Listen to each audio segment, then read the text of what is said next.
السلام علیکم ورحمۃ اللہ وبرکاتہ۔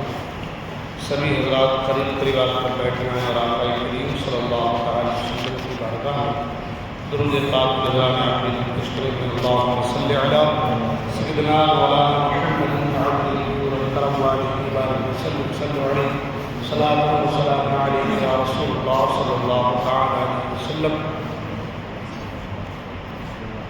شرعی و فقہی اصطلاحات کے تعلق سے پچھلے ہفتے میں گفتگو ہوئی تھی اور شرعی و فقہی اصطلاحات میں کام کا اصطلاحی نام کیا ہے، اس کے مد مقابل کیا ہے، اس کے بارے میں تھوڑی سی گفتگو ہوئی تھی اور فرض و واجب کے تعلق سے میں نے اپنی باتیں آپ کے سامنے پیش کی تھی۔ سنت مؤکدہ اس سنت کو کہتے ہیں، یعنی اس کو سنن الہدیٰ بھی کہتے ہیں، جس کا کرنا ضروری ہے اور اس کے ادا کرنے میں بہت بڑا ثواب ہے، جس کو حضور اقدس صلی اللہ تعالی علیہ وسلم نے ہمیشہ کیا ہو، البتہ کبھی ترک بھی کیا ہو۔ سنن مؤکدہ یعنی اس سنت کو سنن الہدیٰ بھی کہتے ہیں، جس کو حضور اقدس صلی اللہ تعالی علیہ وسلم نے ہمیشہ کیا ہو، البتہ کبھی ترک بھی کیا ہو۔ اتفاقیہ طور پر کبھی کبھی چھوڑ دینے پر بھی اللہ و رسول کا عتاب ہوگا اور اس کو ہمیشہ ترک کرنے کی عادت ڈالنے والا مستحق عذاب جہنم ہوگا۔ سنت مؤکدہ حکم میں قریب واجب ہے۔ اس سے پتہ یہ چلا کہ سنت مؤکدہ جو ہے اس کو چھوڑنا نہیں چاہیے، ہے نا۔ اتفاقیہ طور پر کبھی کبھی چھوڑ دینے پر بھی اللہ و رسول کا عتاب ہوگا اور اس کو ہمیشہ چھوڑنے کی عادت کر لینے والا، عادت ڈالنے والا مستحق عذاب جہنم ہوگا۔ سنت غیر مؤکدہ اس سنت کو سنن الزوائد بھی کہتے ہیں۔ سنت غیر مؤکدہ جس کو کرنے والا ثواب پائے گا۔ سنت مؤکدہ اور سنت غیر مؤکدہ میں ایک فرق کیا ہے کہ سنت مؤکدہ جس کا ادا کرنا ضروری ہے اور اس کے ادا کرنے میں بہت ثواب ہے نا، اور اس کو ترک کرنے کی عادت ڈال دینا یعنی چھوڑنے کی عادت ڈالنے والا وہ مستحق عذاب جہنم ہوگا اور اس کا حکم جو ہے قریب واجب ہے۔ اور سنت غیر مؤکدہ جس کو کرنے والا ثواب پائے گا، جس کو حضور اقدس صلی اللہ تعالی علیہ وسلم نے کیا ہو اور بغیر کسی عذر کے کبھی کبھی اس کو چھوڑ بھی دیا ہو۔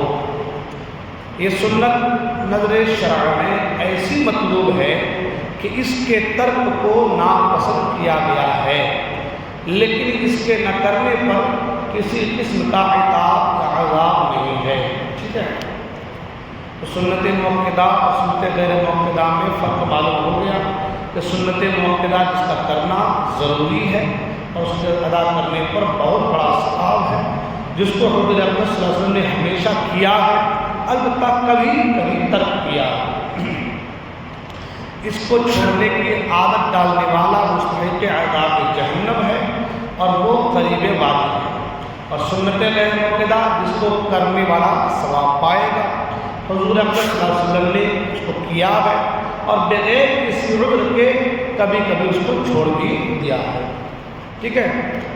اس کے ترک کرنے کو شریعت نے پسند نہیں فرمایا ہے، یعنی یہ کہ اس کو ترک نہیں کرنا چاہیے، لیکن اگر کوئی چھوڑ دے رہا ہے تو اس پر کسی قسم کا عتاب یا عذاب نہیں۔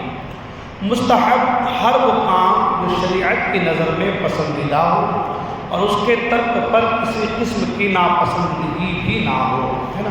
مستحب کسے کہتے ہیں؟ ہر وہ کام جو شریعت کی نظر میں پسندیدہ ہو اور اس کے ترک پر یعنی اس کے چھوڑ دینے پر کسی قسم کی ناپسندگی بھی نہ ہو، خواہ اس کام کو حضور اقدس صلی اللہ علیہ وسلم نے کیا ہو یا اس کی ترغیب دی ہو یا اکابر علماء امت اسلامیہ نے اسے پسند فرمایا ہو، اگر کہ احادیث میں اس کا ذکر نہ آیا ہو، اس کا کرنا ثواب ہے اور نہ کرنے پر عقاب و عذاب مطلقاً کچھ بھی نہیں، یہ مستحب کا حکم ہے۔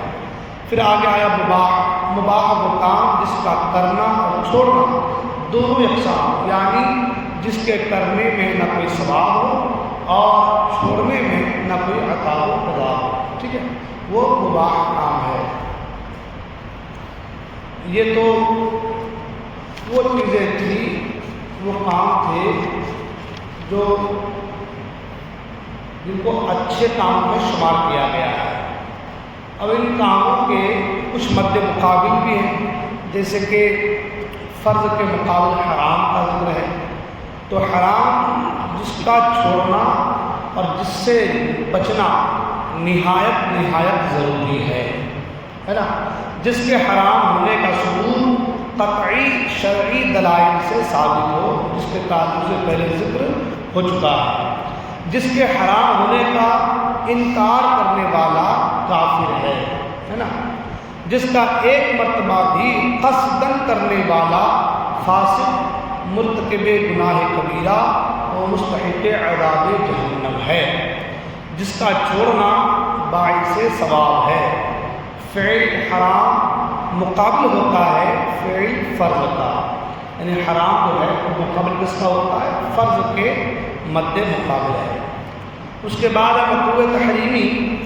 مکروہ تحریمی کسے کہتے ہیں؟ تو فرمایا جس کا چھوڑنا اور جس سے بچنا نہایت ضروری ہے، جس کا خلاف شریعت ہونا دلائل ظنیہ شرعیہ سے ثابت ہے، جس کا ارتکاب گناہ کبیرہ وہ حرام سے کم ہے لیکن چند مرتبہ کرنے اور اس پر مداومت کرنے سے یہ فعل بھی گناہ کبیرہ میں شمار ہوگا، اس کا کرنے والا فاسق اور مستحق عذاب ہے، اس سے بچنا ثواب ہے۔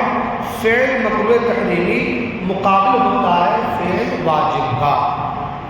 دیکھیں مکروہ تحریمی کے تعلق سے بار بار کہا جاتا ہے کہ یہ کام مکروہ تحریمی ہے، یہ کام مکروہ تحریمی ہے، تو لوگوں کو کیا لگتا ہے کہ بھائی جو حرام ہے صرف اس سے ہی بچنا ہے، مکروہ تحریمی اتنی کوئی خاص نہیں ہے، تو لوگ کیا کرتے ہیں اس سے بچنے کی کوشش جو ہے وہ کم کر دیتے ہیں۔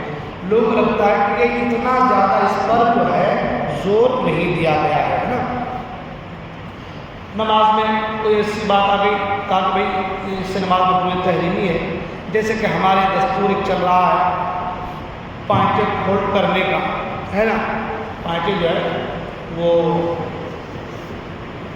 پینٹ کے موڑنے کا، اس کو بار بار کہا جاتا ہے کہ بھائی یہ مکروہ تحریمی ہے، نماز واجب کی عادت ہوتی ہے، اس کو ایسا نہیں کرنا چاہیے۔ تو وہ کیونکہ کسی کی بات کسی کے ذہن میں بیٹھی رہتی ہے تو اس بات کو مانتے نہیں، ایسے خالی کر دیتے ہیں ہوگا۔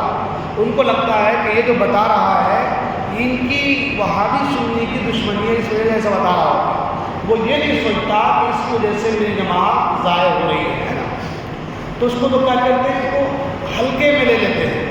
تو پھر کیا کہا گیا ہے کہ چند مرتبہ کرنے اور اس پہ مداومت، یعنی اس کو بار بار کرنے اور اس پر ٹھیک کریں گے کریں گے مطلب تو کرنے سے یہ فعل بھی گناہ کبیرہ میں شمار ہوگا۔ لہذا مکروہ تحریمی سے بھی بچنا ضروری ہے، اس کے بچنے پر ثواب ہے، ٹھیک ہے نا۔ اس کے بعد آ گیا 7، جس کا چھوڑنا اور جس سے بچنا ضروری ہے، جس کا کرنا برا اور جس سے بچنا ثواب ہے، کبھی کبھار کرنے والا بھی لائق عقاب اور ہمیشہ کرنے کی عادت والا مستحق عذاب ہے۔ فعل 7 جو ہے وہ مقابل ہوتا ہے فعل سنت مؤکدہ کا، ہے نا۔ مکروہ تحریمی کس کے مقابل ہے؟ واجب کے۔ حرام کس کے مقابل ہے؟ فرض کے۔ اور یہ جو بتایا گیا یہ کس کے مقابل ہے؟ یہ سنت مؤکدہ کے۔ اس کے بعد 10 نمبر پر آتا ہے مکروہ تنزیہی۔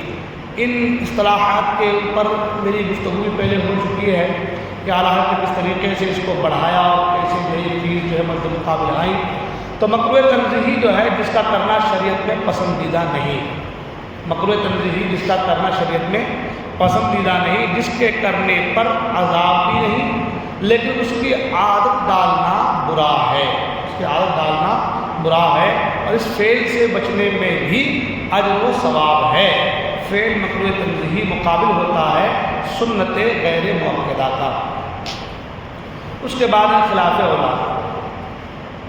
خلاف اولا کیسے کہتے ہیں جس کا چھوڑنا اور اس سے بچنا ہے نا بہتر تھا، لیکن اگر کر لیا تو کوئی مذائقہ بھی نہیں.